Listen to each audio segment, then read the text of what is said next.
Welcome back, everyone. Ready for another deep dive? Always. Today, we're going back to Barbados. Barbados? Yeah, and we're going deeper into the history of the island, specifically the history of its sugar industry. Ah, interesting. So we're going beyond those sweet treats. Where are we getting all this info from? Well, we've got some excerpts here from a blog post on the website for Rogues in Paradise. Rogues in Paradise. What's that? It's a book and podcast, and it goes really deep into the history of Barbados. Oh, cool. And we're going to talk about the fascinating, sometimes brutal role that cast iron kettles played in shaping its destiny. Cast iron kettles. I'm intrigued. So let's unpack this complex history. Where did it all begin? Well, the blog tells us it all starts with the Dutch. The Dutch. Yeah. Back in the early 1640s, Dutch merchants introduced sugarcane to Barbados. Okay. And it turned out that the island's climate and soil were perfect for growing it. Perfect. And that perfect growing environment really shaped Barbados's destiny, right? For sure. The blog says by the mid-17th century, Barbados had become one of Britain's wealthiest colonies. Wow. All thanks to sugar. But, it's really important to remember that it was built on the backs of enslaved Africans. Right. Who were brought to the island to work on these massive sugar plantations. Plantations that started popping up everywhere. Yeah. The blog describes them as these vast estates owned by wealthy planters. Picture this. Fields and fields of sugarcane, as far as you can see. All meticulously cultivated and harvested to feed the demand for sugar back in Europe. These plantations were like their own little worlds. Really? Yeah. They had their own mills, boiling houses, slave quarters. It's amazing to think about the scale of these operations and the enslaved Africans who worked on them. The blog doesn't shy away from describing the horrific conditions they faced. No, it doesn't. It was brutal. They were forced to work tirelessly under that scorching sun. I can't even imagine. Constant threat of punishment, abuse. It's just awful. Their labor, though, it fueled the wealth of the plantation owners. Yeah. And the British Empire. Right, at a devastating human cost. Absolutely. And the blog brings this home when it talks about these cast iron boiling pots. Yeah. Essential for sugar production. I can't imagine those being very pleasant to work with. No. Massive, constantly heated by fires. Workers tending them were always in danger of burns. Oh, yeah? Injuries. Full. And, it's like these iron kettles are physical manifestations of this phrase that the blog uses, molten memories of sugar. Molten memories of sugar. Yeah. I like that. It captures the pain and danger of the work involved in sugar production. Right. Boiling sugar, it can burn your skin. Ouch. Just as badly as molten metal. And these workers were constantly exposed to that. Every day. Wow. Live in. And speaking of those kettles, the blog post mentions something truly horrifying. Slaves falling into the boiling sugar. Oh, gosh. A chilling reminder of the extreme dangers they faced every day. That image, as disturbing as it is, it's crucial for understanding the real cost of sugar production. It makes you realize that something as simple as sweetness was built on exploitation and violence.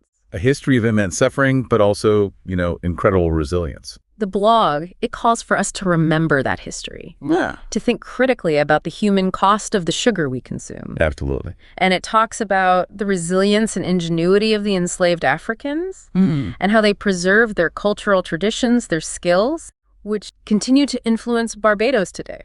It's an important point the blog raises. Yeah. How often we forget about the skills and knowledge that enslaved Africans brought to the island. Right. Their contributions were essential to Barbados' economy, but their stories are so often marginalized. Or completely erased. It's as if in trying to forget the horrors of slavery, we also forget the strength and ingenuity of the people who endured it. And there's more to this story. There's always more. We need to delve deeper into how these molten memories of sugar shaped the island's legacy. Well, let's do it. Let's dive back in. Those molten memories really make you think, don't they? They do. It's a powerful image. The blog really challenges us to think differently. And speaking of uncovering hidden stories, the blog mentions the book itself, Rogues in Paradise, and the author's dedication to shedding light on the multifaceted history of Barbados. It explores the island's past from multiple perspectives. It's about the people who shaped Barbados and how their stories connect to broader historical trends. The author seems really passionate about making this history accessible. The blog mentions free sample chapters. Oh, that's great. And a podcast, too. Nice. And get this, there's these large planters in Hunt's gardens, carved out of a gully. They're actually styled after those cast iron sugar kettles. Wow, that's a powerful visual. A reminder that even in a beautiful garden, the legacy of the sugar industry is present. Those planters, shaped like the kettles, they're like tangible links to the past. They make you think about the labor and suffering that went into creating the world we live in. This was built on exploitation and violence. A history of immense suffering, but also, incredible resilience. The blog also talks about the decline of the sugar industry in the late 19th century. What led to that? Well, they mention a couple of factors, including the abolition of slavery and the rise of beet sugar production in Europe. Ah, so competition from cheaper sugar. Yeah, it weakened the dominance of sugarcane, forced Barbados to find new ways forward. So it wasn't just one thing that led to the decline, but a combination of factors. Exactly.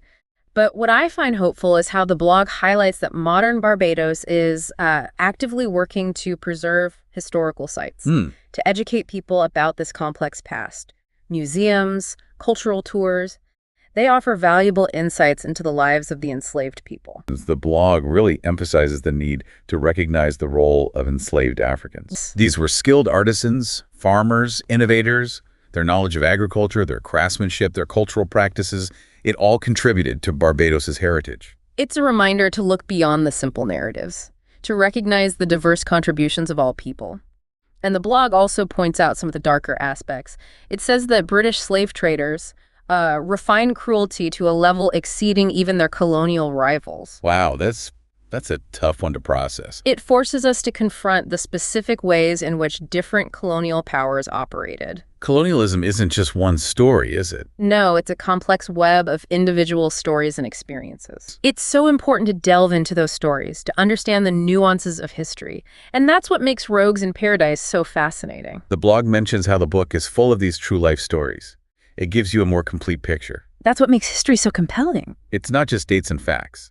It's inspiring. It reminds us that even in the face of, unimaginable adversity, the human spirit can still thrive. And if you want to go deeper into this history, I highly encourage you to check out the resources mentioned in the blog post, especially those free sample chapters and the podcast.